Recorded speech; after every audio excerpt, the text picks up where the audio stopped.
بسم الله الرحمن الرحيم الحمد لله رب العالمين والعاقبة للمتقين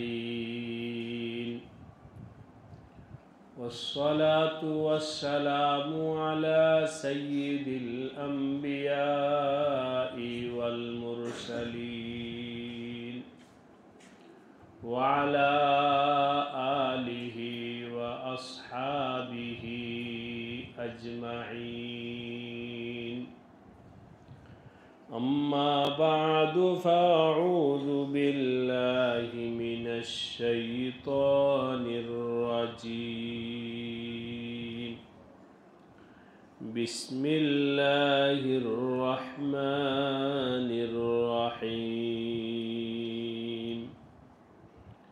فوجد عبدا من عبادنا آتيناه رحمة من عندنا وعلمناه من لدنا علما قال له موسى هل أتبعك على أن تعلمني مما علمت رشدا آمنت بالله صدق الله مولانا العظيم الله كريم রায়েরবাগ মাদ্রাসা কোহিনুর আল বাক্কাল ইসলামিয়া পক্ষ থেকে আয়োজিত আজকের এই মহতী ইসলাহি মজলিসে উপস্থিত হযরত উলামায়ে কেরাম, মুরব্বিয়ানে কেরাম ও আজিজ তালাবা, আল্লাহ রব্বুল আলামিনের দরবারে অসংখ্য শুকরিয়া যে আল্লাহ পাক এহসান দয়া করে আমাদেরকে দ্বীনের সাথে, কোরআনের সাথে, হাদিসের সাথে, কিছু আমলের সাথে জুড়ে থাকার তৌফিক দান করেছেন। আলহামদুলিল্লাহ। আমি আপনাদের সামনে এখন পবিত্র কোরআনে কারিমের সূরাতুল কাহাফের 65 এবং 66 নম্বর আয়াত তেলাওয়াত করেছি। আল্লাহ পাকের কালামের মধ্যে আমাদের জীবনের অনেক শিক্ষা আছে। এগুলো যদি কেউ তালাশ করে করে এখান থেকে শিক্ষা গ্রহণ করে আর জীবনকে পাল্টাইতে থাকে, তো আল্লাহ পাক ওই ব্যক্তিকে জান্নাত দান করবে। আর যদি কেউ জীবন পরিবর্তন না করে, নিজের চিন্তা পরিবর্তন করলো না, নিজের মানসিকতার পরিবর্তন করলো না, নিজের আমলের পরিবর্তন করলো না, নিজের জিন্দেগির পরিবর্তন করলো না। অন্য আয়াতের মধ্যে আছে আল্লাহ পাক বলেন, ইন্নাল্লাহা লা ইউগাইয়িরু মা বিকওমিন হাত্তা ইউগাইয়িরু মা বিআনফুসিহিম। তুমি যদি তোমাকে পাল্টাইতে না চাও, তুমি যদি তোমাকে পরিবর্তন করার ইচ্ছাই না করো, ইন্নাল্লাহা লা ইউগাইয়িরু, আল্লাহ পাক কোন কওমকে পরিবর্তন করবে না। আমি যদি ইমানের পথে চলতে না চাই, আল্লাহ জবরদস্তি করে আমাকে চালায়া দিবেন না। আমি যদি ইমানের লাইনে উঠতে না চাই, আল্লাহ পাক জবরদস্তি করে আমাকে উঠায় দিয়ে যাবেন না। আমি যদি আমলের লাইনে অগ্রসর না হতে চাই, তো আল্লাহ পাক আমাকে জবরদস্তি আইসা আমল দিয়া যাবেন না। তোমার আগে চেষ্টা করতে হবে, তোমার ইচ্ছা থাকতে হবে, তোমার মুজাহাদা থাকতে হবে। অন্য আয়াতে আল্লাহ পাক বলছেন, বান্দা তুমি যদি আমার পথে চলার জন্য মুজাহাদা, মেহনত, চেষ্টা, কোশিশ করো, ইচ্ছা করো, তাহলে আমি আল্লাহ তোমার জন্য রাস্তা খুলে দেব। কিন্তু তোমার চেষ্টা থাকতে হবে, মেহনত থাকতে হবে, মুজাহাদা থাকতে হবে। সাইয়্যিদানা হযরত মূসা আলাইহিস সালাম একজন নবী ছিলেন। নাম আমরা কমবেশ সবাই জানি। লম্বা ঘটনা আছে, অনেক ঘটনাকে কেন্দ্র করে আল্লাহ পাক বললেন, মূসা তুমি নিজের ঘর থেকে বের হও, সফরে বের হও, সফরে বের হও, তোমার আরো কিছু শিখার আছে। দেখেন ভাই দোস্ত, নবীকে আল্লাহ বলতেছে তোমার আরো শিখার আছে। তাহলে আমি আপনি কি কেউই বলতে পারি যে আমি সবই জানি, আমার কোথাও যাওয়ার দরকার নাই? বলা যাবে? যত বড় ব্যক্তি হোক না কেন, এই কথা, এই মানসিকতা পোষণ করা এটা চরম বোকামি। যেখানে আল্লাহ পাক নবীকেই বলতেছেন তুমি বের হও। হযরত মূসা আলাইহিস সালাম ফাওরান বের হয়ে গেলেন সফরে। সাথে একজন খাদেম বলেন, সাথে নিয়ে দুইজন বের হয়ে গেলেন। আর বের হওয়াটা অত্যন্ত কষ্ট সাধ্যের সফর ছিল। বর্তমান জমানার মতো গাড়ি ঘোড়ার ব্যবস্থা ছিল না।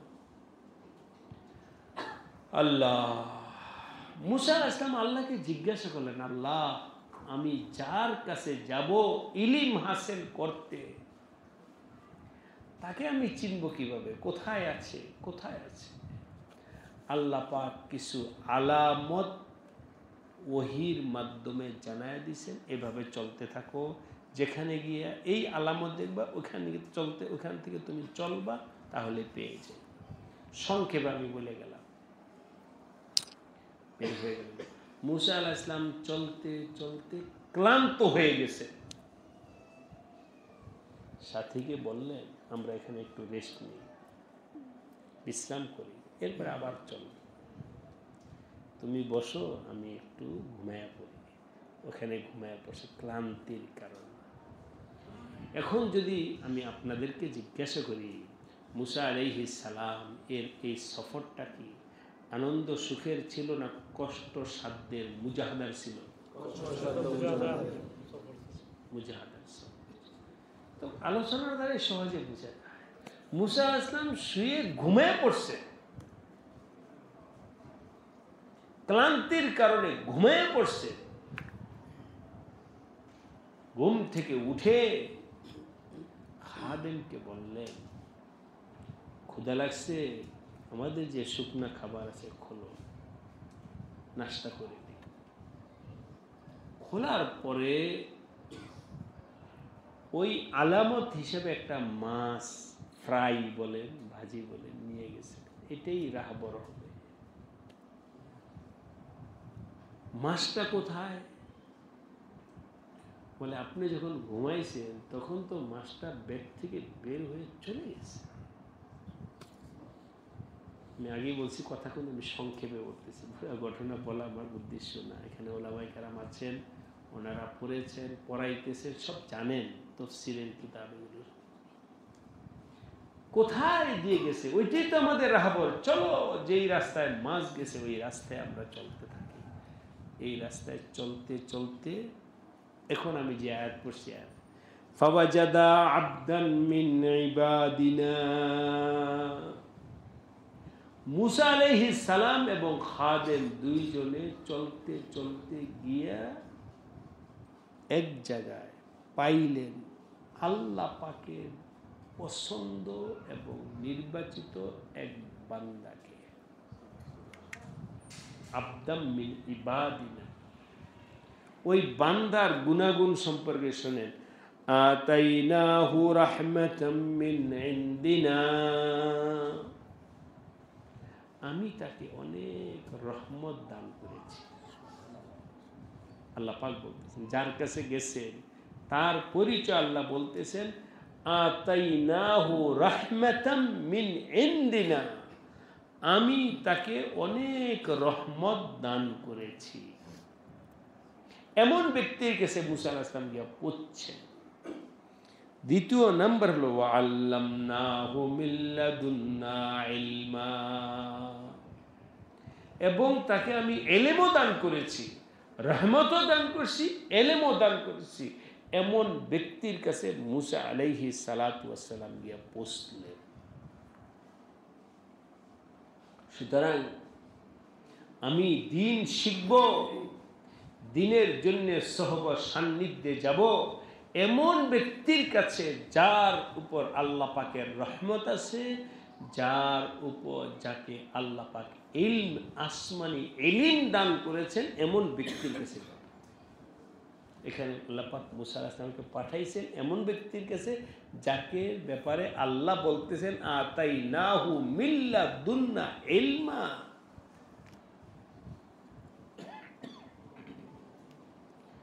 বাহরহাল মুসা আলাইহিস সালাম গিয়া قال له موسى هل أتبعك على أن تعلمني مما علمت رشدا।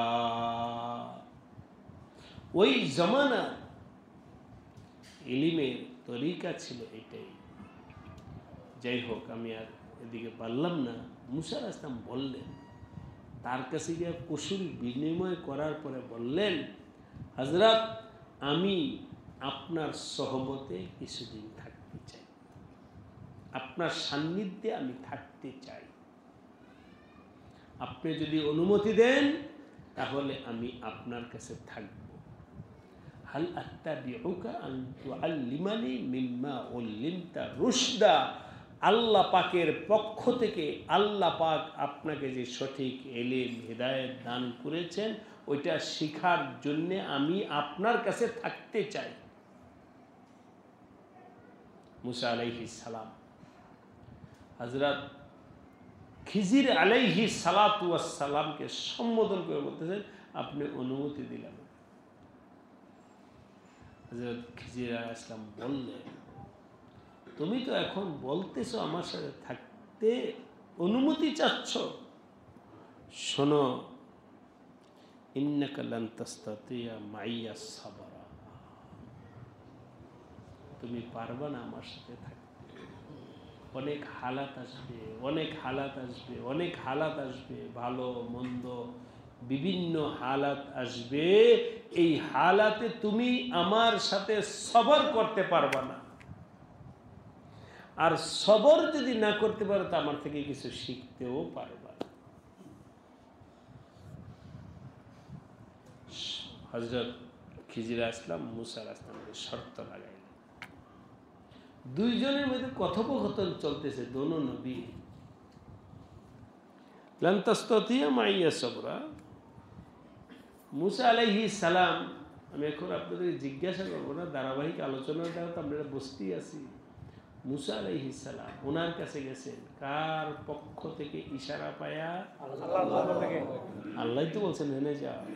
সুতরাং যতই কিছু হোক না কেন আমি তো এখান থেকে এক পাও সরব না। হযরত খিজির আসলাম বলতেছেন, লান তাস্তাতিয়া মাইয়া সাবরা, আমার সাথে তুমি থাকতে পারবা না। উনি বলতেছেন, না আমি পারবো, কোনো মতে আমি ছাড়ব না। বাহরহাল হযরত খিজির আসলাম বলে, আরে ভাই তুমি কিভাবে সবর করবা? সবর কিভাবে করবা? সবর করতে হলে তো কিছু জানা থাকতে হবে। কাইফা তাসবিরু আলা মা লাম তুহিত বিহি খবরা। যাই হোক, হযরত মুসা আলাইহিস সালাম পরিপূর্ণ ওয়াদাবদ্ধ হলেন, যতই কিছু হোক না কেন আমি আপনার সাথে থাইকা কিছু শিখতে চাই। বাহরহাল হযরত খিজির আলাইহিস সালাম মাইনা নিছেন। মাইনা নেওয়ার পর সফর শুরু করছেন, চলতেন। হযরত খিজির আলাইহিস সালাম এবং হযরত মূসা আলাইহিস সালাম শুরু করলেন সফর। চলতে চলতে বিভিন্ন হালাত আসছে, বিভিন্ন অবস্থা আসছে। মূসা আলাইহিস সালাম সবগুলোর ব্যাপারেই প্রশ্ন করেছে, এই কাজটা আপনি কেন করবেন? খিজির আলাইহিস সালাম বলছেন, তুমি না ওয়াদাবদ্ধ কোনো প্রশ্ন করবা না? হযরত মূসা আলাইহিস সালাম বললেন, আচ্ছা ঠিক আছে, আমি আর প্রশ্ন করব না। আবার চলতে চলতে আরো একটা হালাত আসলো। হযরত মূসা আলাইহিস সালাম ওইটাও প্রশ্ন করলেন। খিজির আলাইহিস সালাম বললেন, তুমিও বলছো আমাকে প্রশ্ন করবে না, ঠিক আছে আর করব না। চলতে চলতে আবার সামনে গিয়ে একটা ঘটনা ঘটছে। মূসা আলাইহিস সালাম এখানেও প্রশ্ন করছে। প্রশ্ন করার পর এবার খিজির আলাইহিস সালাম বললেন, আর হবে না, হাদা ফিরাকু বাইনি ওয়া বাইনিক, এখন তুমি আলাদা হয়ে যাও, আমি আলাদা হয়ে যাই, আমার সাথে তুমি আর থাকতে পারবে না। তবে তুমি যেই প্রশ্নগুলো করছো এগুলোর উত্তর আমি দেই, এগুলো শুনে তুমি চলে যাও। হযরত খিজির আলাইহিস সালাম উত্তর দিলেন, এক নাম্বার, আমাদের চলতি পথে আমি একটা বাচ্চাকে, মাসুম বাচ্চাকে হত্যা করেছি। কেন করলাম শোনো, আল্লাহ পাক আলিমুল গায়ব, মানুষের ভবিষ্যৎ হালাত আল্লাহ পাক ভালো জানেন, কিন্তু আল্লাহ পাক যদি কাউকে জানান তাহলে সে জানতে পারে। আল্লাহ পাক আমাকে জানাইছেন এই বাচ্চাটা বড় হয়ে অনেক বড় কট্টর কাফের হবে, অনেক বড় ক্ষতিকারক হবে তার মা বাবার জন্যে।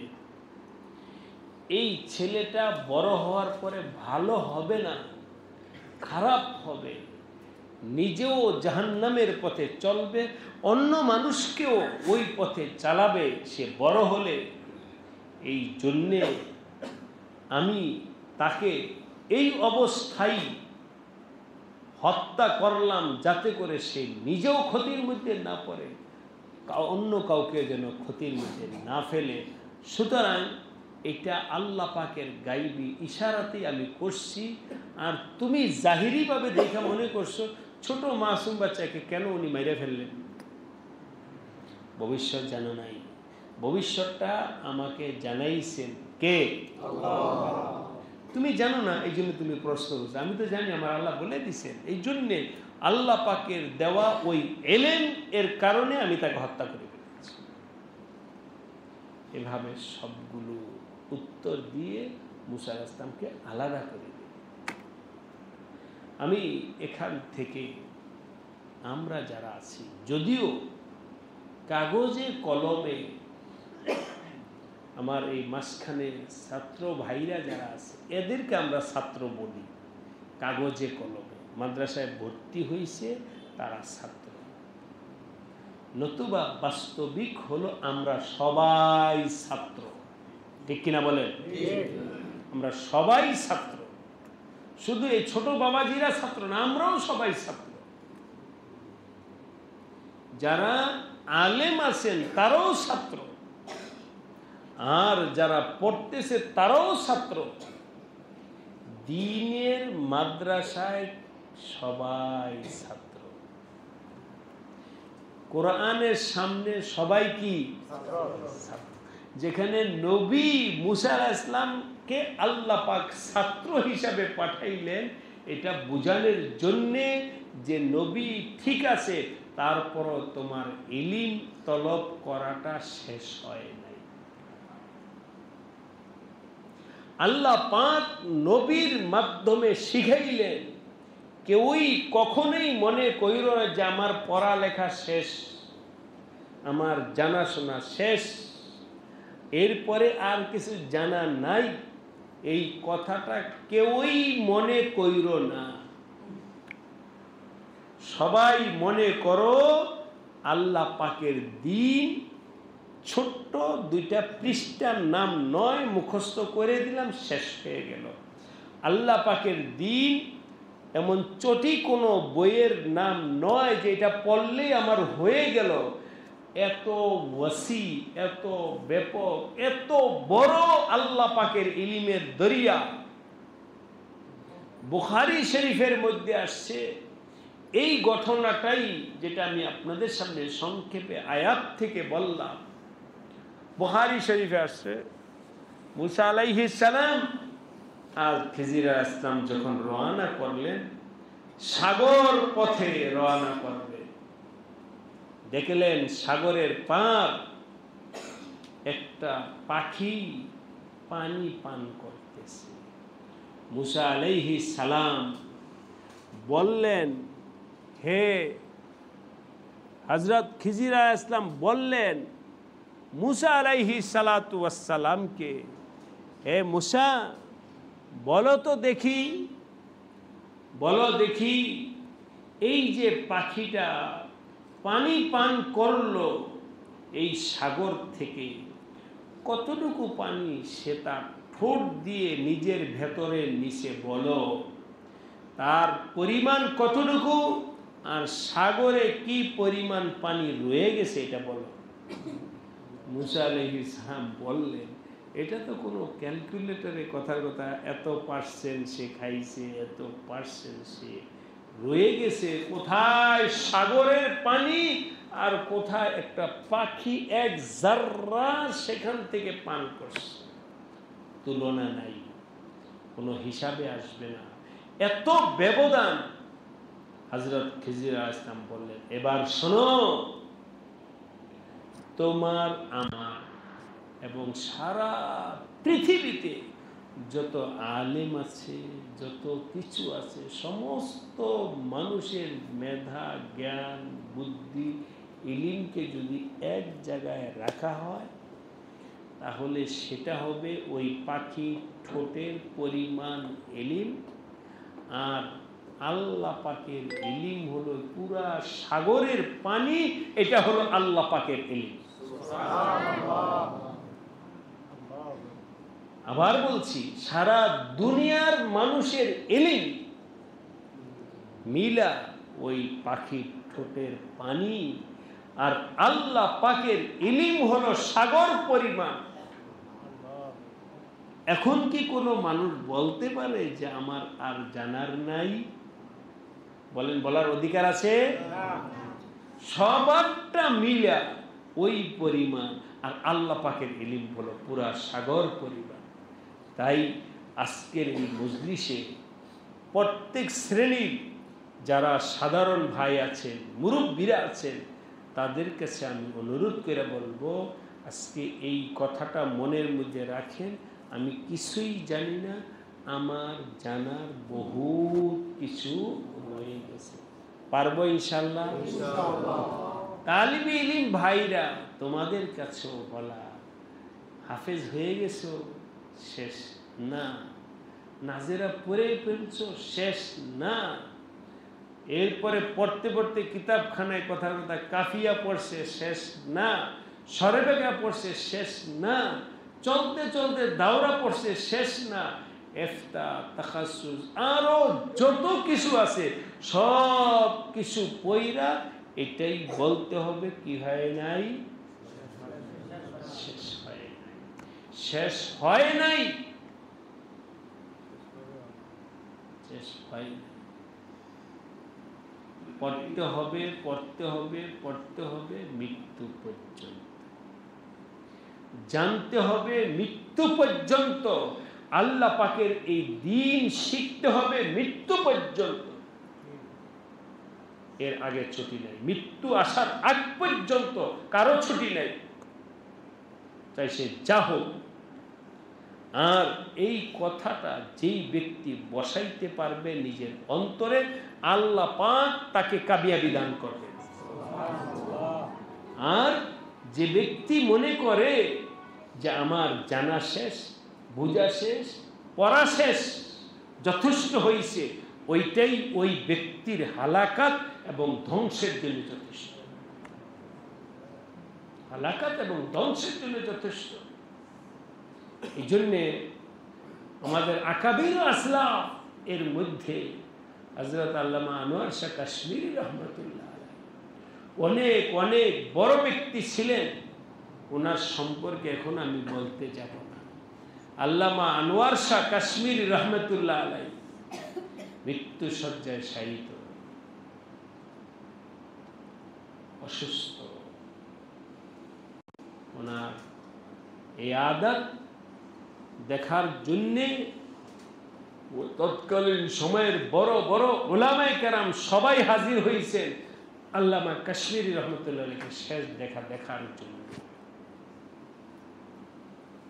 আল্লামা ইউসুফ নুরি রহমতুল্লাহ আলাইহি সহ উলামায়ে কেরামের একটা জামাত গেছেন আল্লামা কাশ্মীরির সাথে শেষ দেখার জন্য। গেছেন, গিয়া দেখেন হযরত বালিশের উপরে মাথা রাইখা কিতাব পড়তেছে।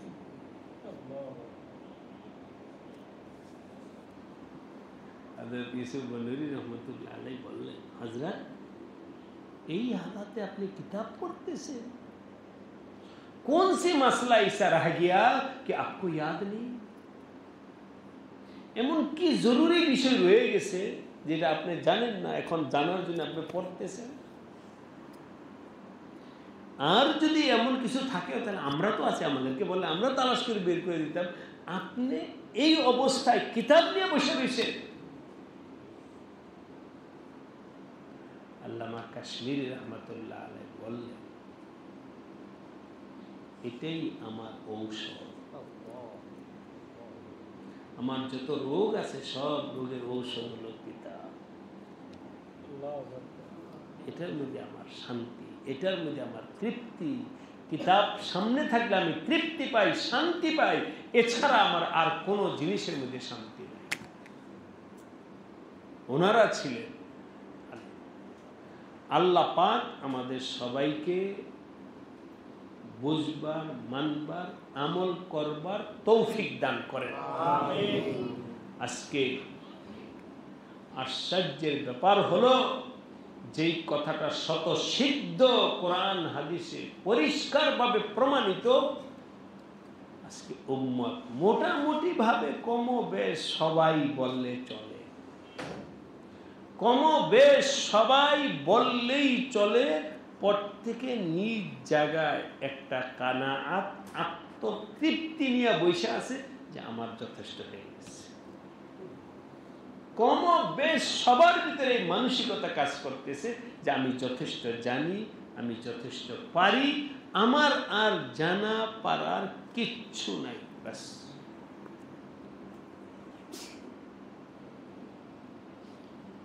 আল্লাহ আমাদের সবাইকে এখান থেকে হেফাজত করে। আমিন। একটু আগে বলে নিজের জানার উপরে ফখর, দাম্ভিকতা, অহংকার করা, এটা ছিল ইহুদিদের আলামত। ইহুদিরা নিজেদের জানার উপরে অহংকার, ফখর ছিল, দাম্ভিকতা ছিল। শুধু দাম্ভিকতা ছিল তা নয়, ওরা কি করত? বুদ্ধি দিত মক্কার মুশরিকদের, বুদ্ধি দিত। এই শোনো, যাও মুহাম্মদকে প্রশ্ন করে পেছে ফেলায় দিবে। কি প্রশ্ন করলে সে পেছে পড়বে, উত্তর দিতে পারবে না ওদের ধারণা অনুযায়ী। ওদের ধারণা অনুযায়ী এটার উত্তর মুহাম্মদ দিতে পারবে না। তো যখন সে নবী, তার কাছে কেউ প্রশ্ন করলো আর সে উত্তর দিতে পারলো না, তো সবার সামনে আল ইয়াযু বিল্লাহ সে লাঞ্ছিত হবে। কি নবী হয়েছে আমাকে উত্তর দিতে পারো না? এই কৌশল বানায়া তারা মুশরিকদেরকে প্রশ্ন শেখায় দিত, যাও এটা গিয়ে জিজ্ঞাসা করো। আচ্ছা, এই তারা তালিম দিত মুশরিকদেরকে এই প্রশ্ন। ওরা মুশরিকরা ওই প্রশ্ন মুখস্থ কইরা নবীর কাছে আসার আগেই আল্লাহ ওহীর মাধ্যমে প্রশ্ন এবং উত্তর সব আল্লাহ ফাঁস করে দিয়েছে। আল্লাহ বলেছে যে ওরা আসতেছে, তোমার কাছে এসে দেখবা এই প্রশ্ন করবে। কোরআনের বহু জায়গায় আছে ইয়াসআলুনাকা আনির রূহ, ওরা আয়েশা বলবে, হে মুহাম্মদ বলো তো দেখি রূহ কি জিনিস? উত্তর দিতে পারবে না। মানে এই কথাটা কাদের? ইহুদীদের। আরেকবার পাঠাইছে, যাও ইয়াসআলুনাকা আনিল আহিল্লা, ইয়াসআলুনাকা আনিল আহিল্লা, চন্দ্র সূর্য সৌর জগৎ সম্পর্কে গিয়ে জিজ্ঞাসা করো, উত্তর দিতে পারবে না। ইয়াসআলুনাকা আনিল মাহিস, এভাবে কোরআনে কারিমের বিভিন্ন জায়গায় ওরা যে সমস্ত ষড়যন্ত্র করে নবীজির কাছে লোক পাঠাইছে মুশরিকদেরকে, আল্লাহ পাক ওরা আসার আগেই আল্লাহ তাআলা। তো আমি আপনাদেরকে তালিম ইসলাহের জন্য বললাম, ভাইরা আমার জানার উপরে আমার ফখর করা যে যথেষ্ট জানি, এই ফখর করা, অহংকার করা, দাম্ভিকতায় থাকা, জানার জন্য চেষ্টা না করা, এটা কাদের আলামত ছিল?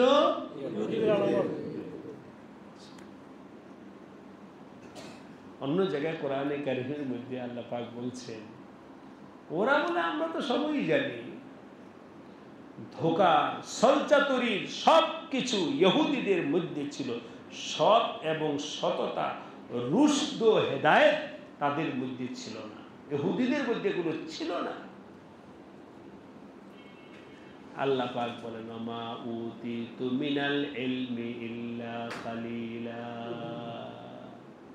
তোমাদের কাছে যদি থাকেও কিছু জ্ঞান, মনে রাখো সবারটা মিলায়া, ওই যে মুসা আলাইহিস সালামকে বলছে মুখের ঠোঁটের পানি, ওমা উতিতু মিনাল ইলমি ইল্লা কালিলা, আমি তো মানুষকে দিছি যত সামান্য ইলম। এটার উপরে ফখর কেন? এটার উপরে বাহাদুরি কেন? আল্লাহ রাব্বুল আলামিন আমাদের সবাইকে তৌফিক দান করেন। আমিন। এক হলো আমার আরো জানতে হবে, আরো পড়তে হবে, আরো জানতে হবে, আরো পড়তে হবে, পড়ায় লাইগা থাকতে হবে, একবারের জায়গায় 10 বার পড়তে হবে, জানতে হবে, আগে বাড়তে হবে। আল্লাহ আমাদের সবাইকে তৌফিক দান করেন। আমিন। 2 নাম্বার, কখনোই যেন জানার উপরে অহংকার না আসে, দাম্ভিকতা না আসে, ফখর না আসে। আমি যেটা বলেছি ওইটাই, আমি যেটা বুঝছি ওইটাই, এর বিপরীত হতে পারে না, এর বিপরীত যেতে পারে না। এই নিজের অবস্থানের উপরে থাকা, এটা হলো মানুষের জন্য ধ্বংসের একটা কারণ। আল্লাহ পাক আমাদের সবাইকে তৌফিক দান করেন। আমিন। আলহামদুলিল্লাহ, মাদ্রাসা, মসজিদ, এখানে আইসা তালিবে ইলম ভাইদের উপরে বসা ছিলাম আমি। তালিবে ইলম ভাইরা কোরআনে কারিমের তেলাওয়াত করতেছিল, তেলাওয়াত শুনতেছিলাম, খুব ভালো লাগতেছিল। একাধিক তালিবে ইলম তেলাওয়াত করছে, সবার তেলাওয়াত অনেক সুন্দর। 3 জন না 4 জনের তেলাওয়াত শুনলাম আমি উপর থেকে বসে বসে। দোয়া করি আল্লাহ পাক এই মাদ্রাসাকে কিয়ামত পর্যন্তের জন্য কবুল করে নেন। আমিন। পড়া লেখা আমল আখলাকের দিক থেকে আল্লাহ পাক তারাক্কি দান করেন। আমিন। আর এই ফিতনা ফাসাদের জমানায় যারা এলাকার মুরব্বিয়ান আছেন, দ্বীনি ভাইরা আছেন, আপনারা এখানে আসছেন, আপনাদের উদ্দেশ্যে বলবো আপনারা অবশ্যই মাদ্রাসাকে মহব্বত করেন, এই জন্য এখানে হাজির হয়েছে। আল্লাহ পাক আপনাদের মহব্বত আরো আগে বাড়ানোর তৌফিক দান করেন। যতক্ষণ পর্যন্ত আমাদের সমাজে মাদ্রাসা থাকবে, কোরআনের শিক্ষা থাকবে, ততদিন পর্যন্ত মনে রাখবেন আল্লাহ পাকের রহমত থাকবে। যেদিন ইলম থাকবে না, যেদিন কোরআনের শিক্ষা থাকবে না, যেদিন কোরআনের তালিম থাকবে না, ওই দিন আল্লাহ পাক দুনিয়া থেকে রহমতকে উঠায় দেবে। আপনারা কি খেয়াল করেছেন? আমি আবার বলি, হযরত খিজির আলাইহিস সালামের ব্যাপারে আল্লাহ দুইটা সিফাত বয়ান করছেন। একটা হলো যে ফাওয়াজাদা আবদান মিন ইবাদিনা আতাইনাহু রাহমাতাম মিন ইনদিনা, এমন ব্যক্তির কাছে গিয়ে ওনারা পৌঁছলেন যার উপরে আমার রহমত ছিল এবং এলেম ছিল। আল্লাহ দুইটা গুণ বলছেন, রহমত এবং এলেম। বলেন কি কি? রহমত আর এলেম। বুঝা গেল এলিমের সাথে রহমতের সম্পর্ক, রহমতের সাথে এলেমের সম্পর্ক। যতদিন পর্যন্ত ইলম থাকবে, কোরআন থাকবে, ততদিন পর্যন্ত রহমত থাকবে। যখন ইলম থাকবে না, কোরআন থাকবে না, ওই দিন থেকে এই দুনিয়াতে সমাজে কোথাও রহমত আল্লাহ থাকবে না। অতএব যেই এলাকায় কোরআনের শিক্ষার প্রতিষ্ঠান আছে, যেই এলাকায় কোরআনের তালিম আছে, মনে করবেন ওই এলাকার মধ্যে আল্লাহর কি আছে? সুতরাং আল্লাহ পাকের রহমত আসার সবব কোরআনী প্রতিষ্ঠান। এই প্রতিষ্ঠানগুলো ধরে রাখা এটা আমাদের স্বার্থেই জরুরি, ঠিক কিনা বলেন? আমাদের নিজেদের জন্য জরুরি, এটা এদের জন্য না, আমাদের জন্য এটা জরুরি।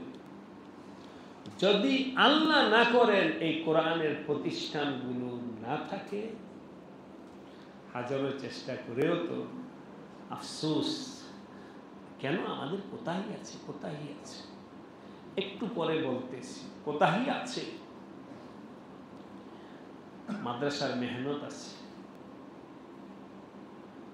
মসজিদের থেকে ইমাম খতিব সাহেবদের মেহনত আছে, আলেম ওলামাদের মেহনত আছে, হক্কানি পীর মাশায়েখদের মেহনত আছে, দাওয়াত ও তাবলীগের মেহনত আছে।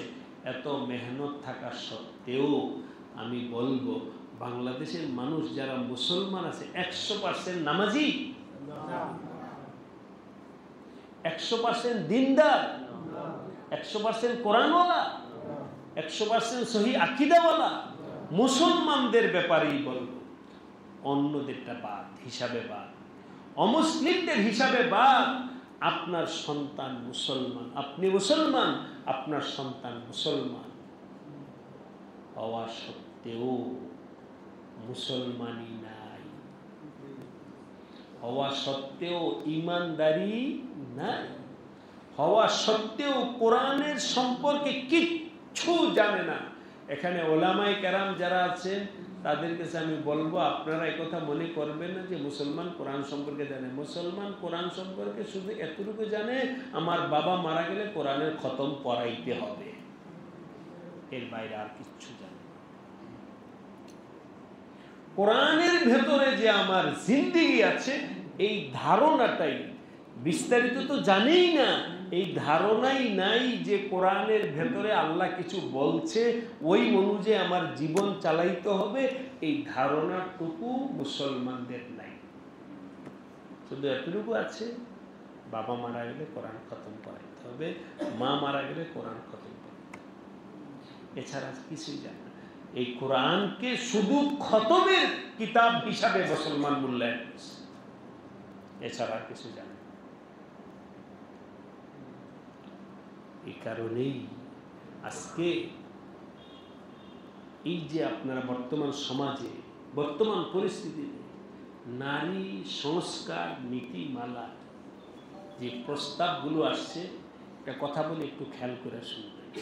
নারী নীতিমালায় প্রস্তাবগুলো আসছে, যে প্রস্তাবগুলো কোরআনের সাথে সাংঘর্ষিক, যে প্রস্তাবগুলো কোরআনের সাথে, যে প্রস্তাবের দ্বারায় মুসলমানের ঈমান থাকে না, যে প্রস্তাবের দ্বারায় মুসলমানের ঈমান নষ্ট হয়ে যায়, যারা, আমি একটা আমার জায়গা থেকে আমার বলছি, আমারটা ভুলও হতে পারে, তারপরও বলছি আপনারা খেয়াল করে শুনুন। যারা এই প্রস্তাব দিছে ওরা জানেই না যে এটা যে কোরআন বিরোধী, অথবা কোরআন বিরোধী হলে কি সমস্যাটা এই সম্পর্কেও তাদের জানা কোরআনে আছে। ঠিক আছে, কোরআনে একটা প্রস্তাব আছে, আমরা একটা দিলাম, বুঝেন না কথাটা? এইটা কিন্তু ওদের মানসিকতা।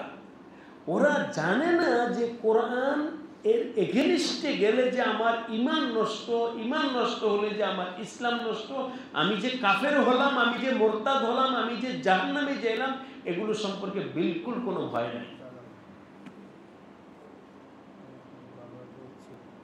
বুঝেন না কথাটা?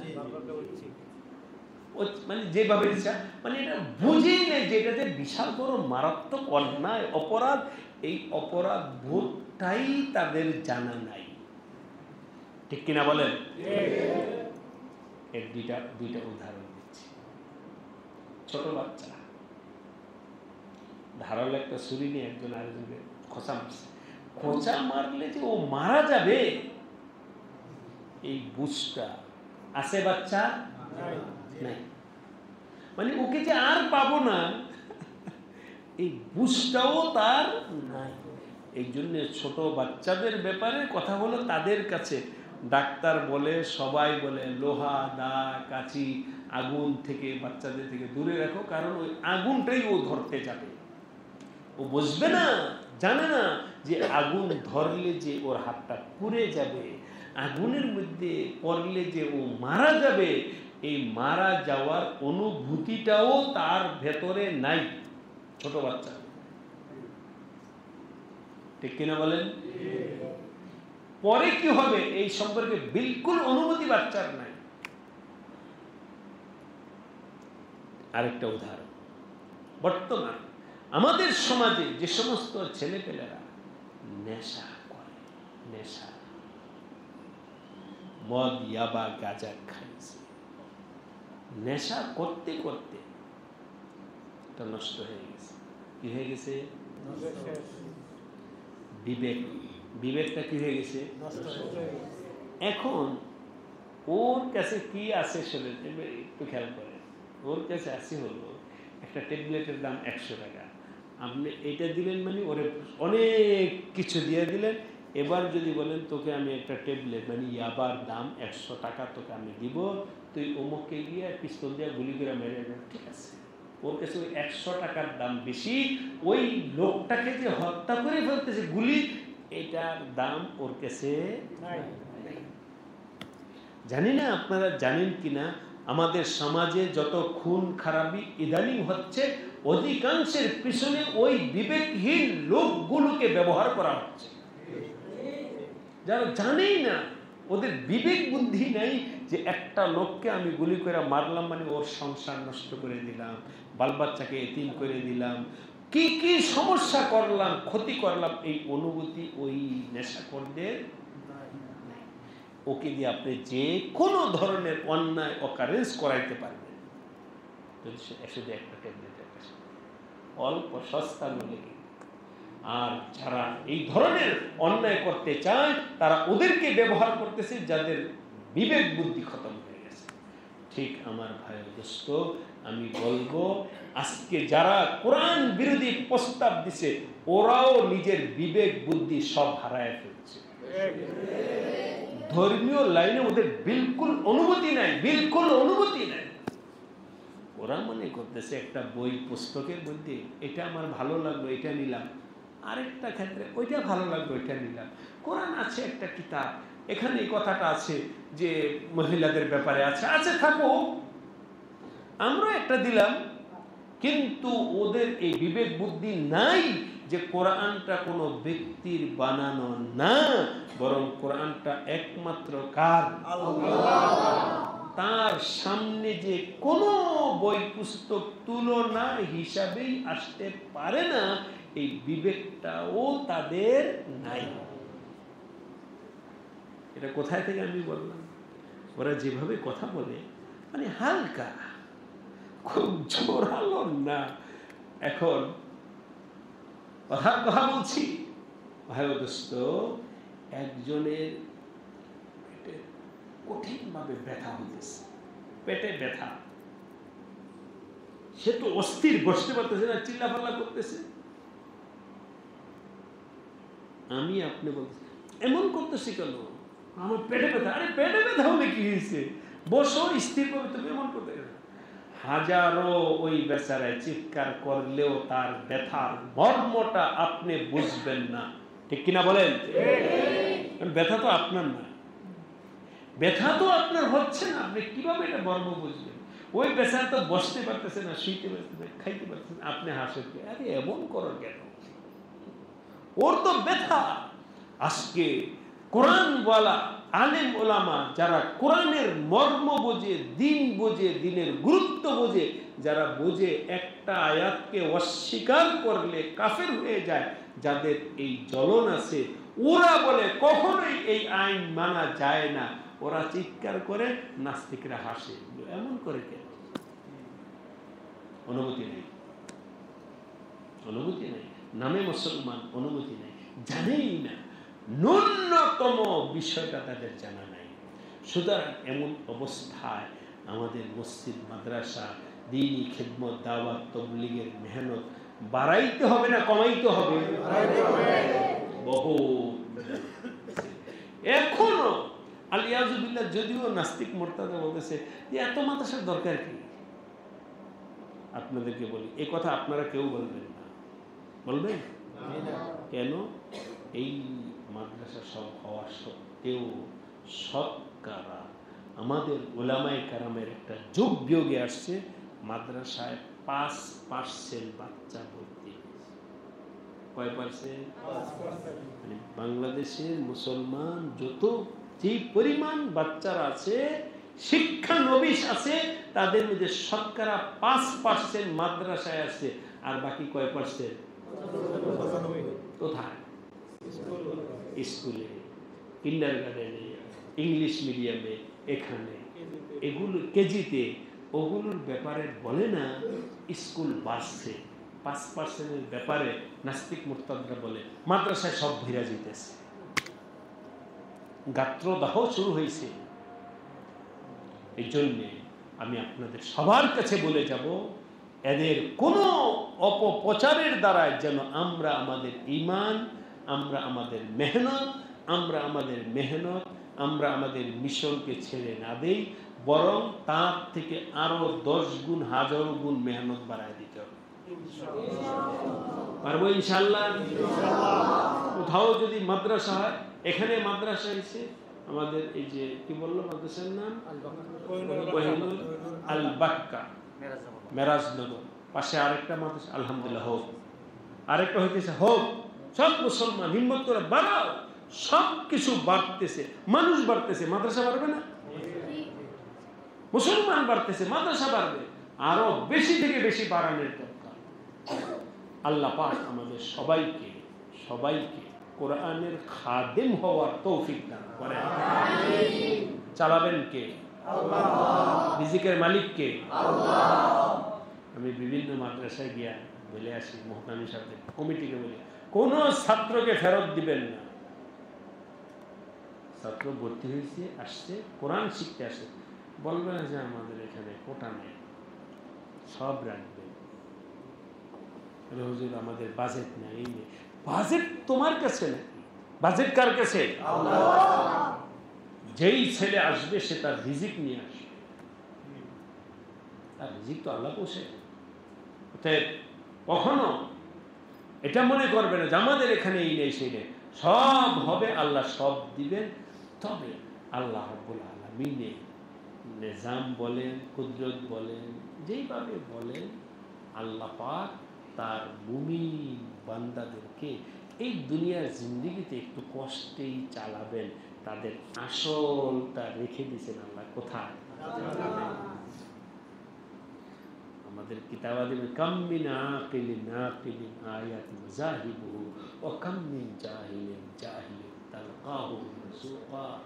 কত মূর্খ নিজের নাম দস্তখত করতে পারে না, কোটি কোটি টাকার মালিক আল্লাহ পাক বানায় নিয়েছেন, আর কত বড় জ্ঞানী একটা রুটি খাওয়ার টাকা নাই।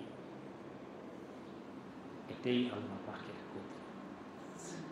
সুতরাং হযরত আলী রাদিয়াল্লাহু তাআলা আনহুর দিকে মনসুব সাইয়্যিদানা আলী রাদিয়াল্লাহু তাআলা আনহু বলেছেন, রাদিনা বিকিসমাতাল জব্বারি ফিনা লানা ইলমু ওয়ালিল আ'দা ইমালু। আমার আল্লাহ আমাকে ইলম দিয়েছেন, টাকা পয়সা দেন নাই, আবার কাউকে আল্লাহ সম্পদ দিয়েছেন, ইলম দেন নাই। আমার ভাগে আল্লাহ যেটা দিয়েছেন এটাতেই আমি রাজি। আমার আল্লাহ আমাকে কি দিয়েছেন? ইলম দিয়েছেন, এতেই আমি রাজি। কেন? কারণ হলো ইলম কখনো লা ইয়াফদি, খতম হয় না। আর মাল, আল মালু গাদিন ওয়া রাহিল, এখন কোটিপতি, কিছুক্ষণ পরে পথের ফকির। মাল স্থায়ী সম্পদ না, স্থায়ী সম্পদ হলো ইলম। সুতরাং এই দ্বীনি খেদমত নিয়ে যারা আছে তারা একটু অভাবে চলবে, এই কারণে ঘাবড়াইতে নাই, বরং হিম্মতের সাথে চলতে। আলহামদুলিল্লাহ, আল্লাহ যেভাবে রাখছে আলহামদুলিল্লাহ। আরে আমাদের নবী আলাইহিস সালামের ঘরে চুলা জ্বলে নেই 3 দিন একসাথে, 1 মাস 2 মাস 3 মাস পর্যন্ত খানা চুলা জ্বলে। তো ওই নবীর দিন নিয়ে যারা চলবে তারা কি কাচ্চি বিরিয়ানি খাবে সবসময়? না, তা করবে না। তাদেরও কিছু না কিছু মুজাহাদা মেহনত করতে হবে। তাও তো আল্লাহ পাকের মেহেরবানি যে যেহেতু আমরা দুর্বল মানুষ, এই জন্য ইমতিহান কমায় দিয়েছি। কি কারণে আল্লাহ ইমতিহান কমাইছে? আমাদের আকাবি আল্লাহু আকবার মাদ্রাসায় কি বলে বুঝে দুপুরে খানা পাঠায়, চাল নাই, দুপুরে চাল, রাতে শেষে ছাত্রদেরকে নিয়ে কান্না কাটা হয়েছে, আগামীকাল কি পাঠাবে, কিছুই নেই। আল্লাহ এরকম মুজাহাদা মেহনত গেছে কিনা? ওনারা কষ্টে পারছেন, এই জন্য আল্লাহ পাক তাদের থেকে মুজাহাদা নিয়েছেন। আমাদের যেহেতু দুর্বল, এই জন্য আল্লাহ পাক আমাদের জন্য মুজাহাদা কমায় দিছে। কিন্তু সবাইকে এটাই বলবো, এই একটু কষ্টকে বরদাস্ত করে নিব। তালিব ইলম ভাইরা রাজি আছি? আল্লাহ পাক তোমাদেরকে কামিয়াবি দান করবেন। আল্লাহ পাক আমাদের সবাইকে কবুল করে নেন, মাদ্রাসা মসজিদের খেদমত করার তৌফিক দান করেন, এবং আল্লাহ পাক এই মাদ্রাসার মুতাওয়াল্লি সাহেব, মুতাআল্লিকিন, মুহিব্বিন সবাইকে আল্লাহ পাক কবুল ও মঞ্জুর করে নেন। আমিন। ওয়া আখিরু দাওয়ানা